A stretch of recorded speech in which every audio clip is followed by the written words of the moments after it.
आपका स्वागत है मेरा यूट्यूब चैनल मैथ्स विद अमर झा में। इस वीडियो में हम जो आज बेसिक का पेपर हुआ था क्लास 10 का, उसका कोड 430/4/1 लेकर के उपस्थित हूँ। ये दिल्ली रीजन का है। आइए इस सवाल के MCQ को देखें। हम इसमें MCQ की बात करेंगे। MCQ को देखें क्या सही आंसर है। सबसे पहला सवाल है, कह रहा है जो HCF आपको दिया, कह रहा है जो कि HCF में 2 दिया हुआ है और LCM 60 दिया हुआ है और एक संख्या 20 दिया हुआ है। तो आपको निकालना है दूसरी संख्या। तो क्या होगा दूसरी संख्या, यानी हम लिखेंगे LCM गुने HCF, यानी 2 × 60 अपॉन में दूसरी संख्या जो है 20 है, उससे हम डिवाइड करेंगे तो ये 20 दिया, 60 कट जाते तो 3 दूनी 6। तो इस तरह से इसका आंसर B हुआ। नेक्स्ट सवाल देखते हैं। कह रहा है जो कि इसके बीच की दूरी निकालना है। तो डिस्टेंस फार्मूला आपको पता है। तो डिस्टेंस फार्मूला में हम जब बात करते हैं तो x2 - x1, तो यानी 2 माइनस माइनस प्लस हो जाएगा, तो प्लस 6 का स्क्वायर और प्लस में 9 - 7 का स्क्वायर यानी 2 का स्क्वायर हो जाएगा। तो 8 का स्क्वायर प्लस 4 यानी 64 प्लस 4 यानी 68 आ जाएगा। तो 68 17 चौका 68 होता है।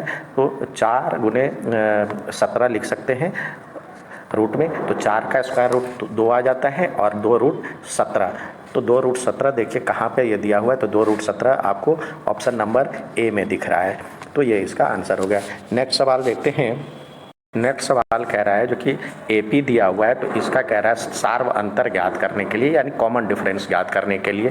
तो AD बराबर जो होगा, पहले A1 निकाल लीजिए। A1 तो n के बदले A1 निकाल लेते हैं। तो क्या हो जाएगा 5 - 6, तो यानी -1 हो जाएगा।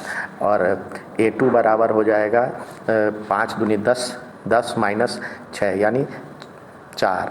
तो D बराबर जो होगा A2 - A1 होता है। तो A2 आपका तो 4 आया, 4 - 1 तो यानी ये हो जाएगा 5। तो जो कि आपको आंसर दिया हुआ है ऑप्शन नंबर C में। तो ये होगा इसका आंसर। नेक्स्ट सवाल देखते हैं। चौथा कह रहा है जो कि इसमें एक जीरोज दिया हुआ है।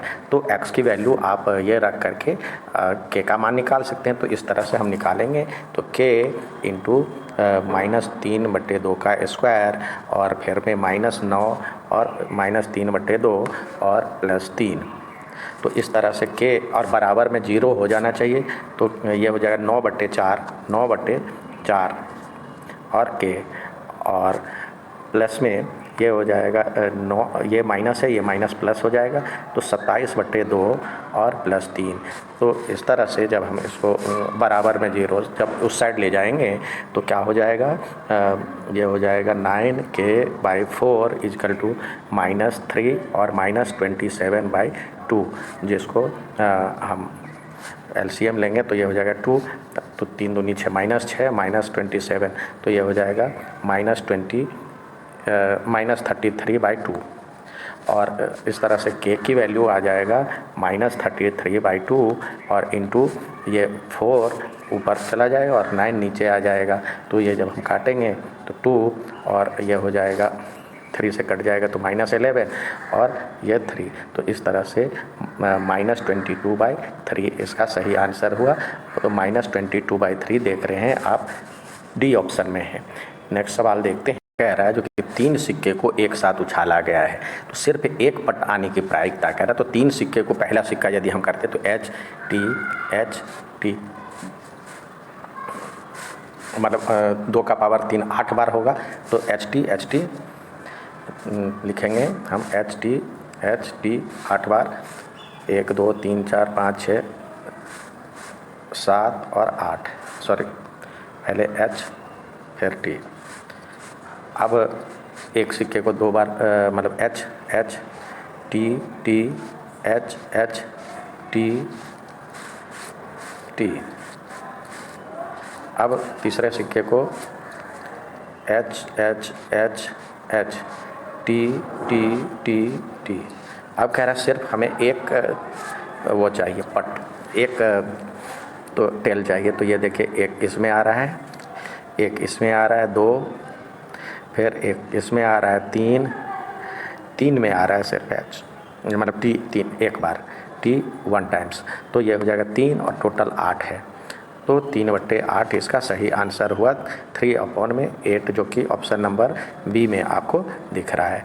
नेक्स्ट सवाल देखते हैं। यहाँ पे नेक्स्ट सवाल दिया हुआ है, आपको कह रहा है 2 समान बेलन लंब वृत्तीय बेलन की ऊंचाई का अनुपात दिया हुआ है, इनकी त्रिज्याओं का अनुपात ज्ञात करने के लिए। तो आपको पता है जो कि समान ये त्रिज्या का अनुपात निकालना है, ऊंचाई का अनुपात दिया हुआ है। तो ये देखिए पहले मान ले ये होता है पाई आर स्क्वायर और एच, और अपॉन में दूसरे को लिखते हैं पाई, और ये बड़ा आर मान लेते हैं, और ये देखिए 1:2 दिया हुआ है, ये 2h दिया हुआ है। तो हमें निकालना है आर स्क्वायर बाय आर का रूट, यानी आर, तो ये तो h से h कट जाएगा, पाई से पाई कट जाएगा। अब r square by r square बराबर में हो जाएगा ये 2h, 2/में 1 हो जाएगा। तो जब r इंटू आर का रेशियो मतलब रेशियो निकालेंगे तो ये हो जाएगा √2/1, यानी √2:1, तो जो कि सही आंसर आपको √2:1 जो कि ऑप्शन नंबर ए में दिया हुआ है। यहाँ पे कह रहा है, देखिए 7वां सवाल डायरेक्ट फार्मूले पे आधारित है। यहाँ पे कह रहा है √2 sin थीटा = 1, तो इस तरह से sin थीटा = हो जाएगा 1/√2, जो कि 45 डिग्री में होता है। साइन 45 बराबर में होता है, ये साइन 45 डिग्री बराबर में 1/√2 होता है, तो ये थीटा की वैल्यू हो जाएगा 45 डिग्री। अब आपसे कह रहा है cot 45 degree into cosec 45 degree की वैल्यू, तो इसका तो वैल्यू 1 होता है और इसका वैल्यू कोसेक का 1 साइन होता है, तो यानी √2 हो जाएगा। तो जिसको मल्टीप्लाई करेंगे तो √2 इसका सही आंसर है, जो कि ऑप्शन नंबर सी में दिख रहा है आपको। अब अगला सवाल आपसे पूछा जा रहा है जो PQ और PR, तो ये PQ स्पर्श रेखा है और PR जो है 2 स्पर्श रेखा है, वृत्त पर खींची गई 2 स्पर्श रेखा। प्रत्येक स्पर्श रेखा की लंबाई यहाँ पे 4 दिया हुआ है, 4 सेंटीमीटर, और त्रिज्या दिया हुआ 3 सेंटीमीटर। ये 90 डिग्री का बनता है, तो पाइथागोरस से ये निकालेंगे तो ये 5 सेंटीमीटर हो जाएगा। अब कह रहा है OPQ यानी त्रिभुज OP और Q को इसकी परिमाप निकालना है, तो 3 प्लस ये 4 प्लस 5 जब इसको जोड़ेंगे तो 12 आता है, तो 12 सेंटीमीटर इसका सही आंसर हुआ। अब 9वां सवाल दिया हुआ है जो कि इसमें कह रहा है ये निकालने के लिए, तो बच्चे हमारे कुछ कंफ्यूज हो जाते हैं। तो ये देखिए 1/अल्फ़ा और प्लस 1/बीटा यदि हम निकालते हैं तो ये हो जाता है बीटा प्लस अल्फ़ा, यानी alpha plus beta into alpha beta. अब इसमें हम शून्यकों का योग यानी अल्फ़ा प्लस बीटा यदि निकालते हैं तो -5/2 होगा, और अल्फ़ा बीटा हो जाएगा 1/2, तो यानी 1 नीचे आ जाएगा, 2 ऊपर चला जाएगा। तो इससे जब हम क्रॉस वो करेंगे तो ये कट जाएगा, और इस तरह से आपका वैल्यू आ जाएगा -5, जो कि ऑप्शन नंबर डी में आपको दिया हुआ है। अगला सवाल 10वां कह रहा है इसका 20वां पद ज्ञात कीजिए। अब 20वां पद ज्ञात करने के लिए हमें सबसे पहले हम डी निकालेंगे। तो इस तरह से देखिए A1 दिया हुआ है, A2 दिया हुआ है, तो डी निकालेंगे। D बराबर A2 माइनस A1 होता है, तो यानी जब हम इसको सॉल्व करते हैं तो A2 क्या है आपको 6√2 माइनस 10√2 करते हैं, तो इस तरह से आएगा 4√2 माइनस का। अब 20वां पद क्या कह रहा है A20 निकालना है, तो A1 प्लस 19D होगा, तो यानी A की वैल्यू दिया हुआ है 10√2 और प्लस में 19 इंटू -4√2, तो जिसको हम मल्टीप्लाई करेंगे तो ये हो जाएगा 10√2 और माइनस 76√2, तो √2 कॉमन, तो ये हो जाएगा -66√2, जो कि आंसर में देखिए ऑप्शन में दिया हुआ है सी। तो इस तरह से इसका आंसर आ गया सी। नेक्स्ट देखते हैं। नेक्स्ट पूछा जा रहा है sec theta minus tan theta की वैल्यू आपको दिया हुआ है 2 और ये आपको निकालना है। तो आपको एक फार्मूला आता है sec square theta minus tan square theta equal to 1 होता है। तो जब हम इसको a square minus b square पे तोड़ते हैं तो sec theta plus tan theta into sec theta minus tan theta बराबर में 1 होगा और इसकी वैल्यू आपको दिया हुआ है फॉर्मूले से 2। तो ये हो जाएगा sec theta plus tan theta equal to ये 2 उधर चला जाएगा तो 1/2। तो इस तरह से इसका ऑप्शन ए सही होगा। अब कह रहा है 52 पत्तों की वाली अच्छी प्रकार से फेंटी गई पत्तों की में से अब हमें 9 अंकित वाले ताश की गड्डी में से जिसमें 9 अंकित है उसकी प्रोबेबिलिटी ज्ञात कर रहे हैं। तो ऐसे ऐसे 4 होंगे और कुल 52 हैं तो 4/52 जो कट करके 1/13 आएगा, 1/13 आएगा इसका आंसर, जो कि ऑप्शन नंबर डी में दिया हुआ है। नेक्स्ट सवाल देखते हैं। यहाँ पे कह रहा है जो कि 210 डिग्री का कोण बनाता है और चाप की लंबाई दिया हुआ है, यानी जब हम इस पे कह रहा है ये 210 डिग्री का बनाता है और ये दिया हुआ चाप की लंबाई दिया हुआ है आपको 44/3। तो आप जानते हैं चाप की लंबाई लेंथ ऑफ आर क्या होता है, थीटा अपॉन में 360 इंटू 2πr बराबर में दिया हुआ है 44/3। तो आर की वैल्यू निकालना है, ये थीटा दिया हुआ है 210, तो 210/360 गुने 2 इंटू 22/7 इंटू आर बराबर में 44/3। अब देखिए ये तो 0 से 0 गया, 7 को हम करते हैं 7 या 21 जाएगा और 22 दूनी 44 से 44 जाएगा। ये जो है अब यहाँ पे 3 से गया तो 12 और इस 3 से जाएगा तो ये हो जाएगा 4, तो r बराबर में हो जाएगा 4। तो इस तरह से इसका वैल्यू आया 4, आंसर 4 सेंटीमीटर। अब कह रहा है यहाँ पे कह रहा है जो कि m के वह मान ज्ञात कीजिए जिससे ये दोनों रेखाएं समांतर हो जाए। पैरेलल के लिए क्या होता है, a1/a2 is equal to b1/b2 होना चाहिए और but not equal to c1/c2 होना चाहिए। तो हमें इसका वैल्यू नहीं देखना है, हमें देखना है a1/a2 यानी 14/-3 बराबर में होना चाहिए। पहले इसको लिख रहे हैं तो m/2। तो इस तरह से m की वैल्यू हो जाएगा 14 दूनी 28/-3 बराबर में m, तो माइनस ऊपर चला जाता है तो -28/3, जो कि आंसर नंबर सी सही है, ऑप्शन नंबर सी सही है इसका। नेक्स्ट सवाल देखते हैं।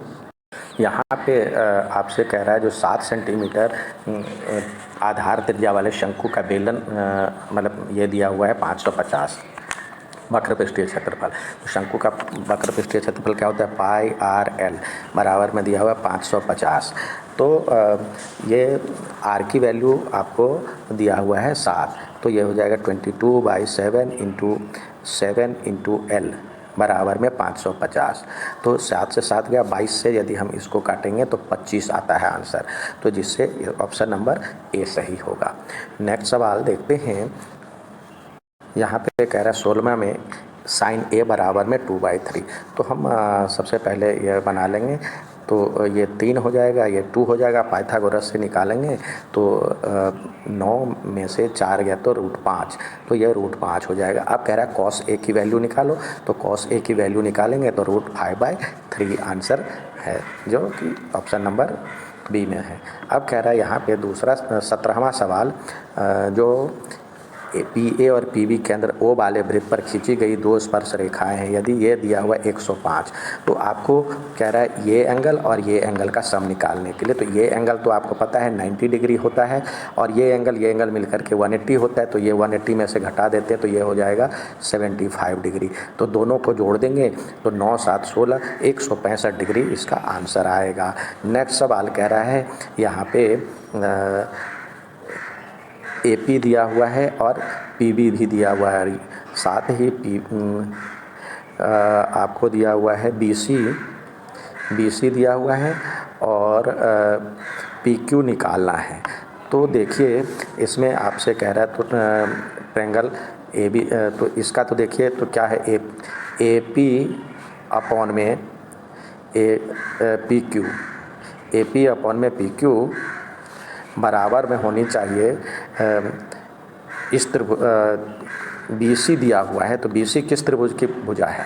बी सी तो बड़े वाले त्रिभुज की भुजा है ए बी, तो यहाँ पे ए बी लिखेंगे। तो ए पी तो दिया हुआ है आपको 2.4, पी भी निकालना है, पी क्यू निकालना है, और ए बी जो है दोनों का सम होगा, ये प्लस ये, तो इस दोनों का सम यानी ए पी 2.4 प्लस 3.6, 2.4 प्लस 3.6 हो जाएगा, और अपॉन में बी सी दिया हुआ है आपको, बी सी दिया हुआ है 5.4, तो पी क्यू बराबर में देखिए ये तो 2.4 इंटू 5.4 अपॉन में जब हम इसको करते हैं ये हो जाएगा 3, 2, 5 और 1, 6 और बराबर में पी क्यू हो जाएगा। अब ये तो डेसिमल को 100 कर लेते हैं। अब 24 को 54 से तो इसको करेंगे डिवाइड करने के बाद जो हम सॉल्व करते हैं तो 2.16 आता है पी क्यू की वैल्यू। तो इस तरह से ऑप्शन नंबर डी सही है। अब अगला 19वां और 20वां दिया हुआ अभिकथन और अभिकारक पे संबंधित, तो इसमें कह रहा है एक कक्षा में विद्यार्थियों के माध्यक 16 है, तो इसका अर्थ है आधी कक्षा के प्राप्तांक 16 से कम नहीं होंगे, यानी आधी कक्षा 16 से कम ही होंगे, ज़रूरी नहीं है 16 कई बार आ सकता है। ये ठीक बीच की वैल्यू हम लेते हैं असेंडिंग या डिसेंडिंग ऑर्डर में, ठीक बीच की वैल्यू होते हैं। तो 16 कई बार भी आ सकता है, 4 बार भी आ सकता है, 5 बार भी आ सकता है। तो आधे से अधिक, आधे से कम मतलब आधी कक्षा, ठीक आधी कक्षा 16 से कम वाला जो ये ऑप्शन है ये गलत है। और ये कह रहा माध्यक पूरे वितरण को 2 बराबर भागों में बांटते हैं, तो ये सही है। तो इसका मतलब ए गलत है, और तो ऑप्शन नंबर डी सही है इसका। दूसरा कह रहा है यदि घटना की घटित होने की प्रायिकता पी ई बराबर ये दिया 1/999, तो पी ई डैश क्या हो जाएगा, जब हम 1 माइनस 1/999 करेंगे तो इस तरह से जब हम करते हैं वैल्यू तो 0. ये जो वैल्यू है 1, ये इसी को दर्शाता है। जब हम उसको रेसिप्रोकल में उसमें करते हैं, p/q में करते हैं, तो यही वैल्यू आता है। तो पी ई बराबर में 1 माइनस 1/999 होना चाहिए, जो कि ये गलत है, ये गलत है और ये सही है। तो इसका मतलब ए गलत है और डी सही है, तो यहाँ भी ऑप्शन नंबर डी होना चाहिए। उम्मीद है समझ में आया होगा। अच्छा लगे तो लाइक, सब्सक्राइब, शेयर ज़रूर करें। धन्यवाद।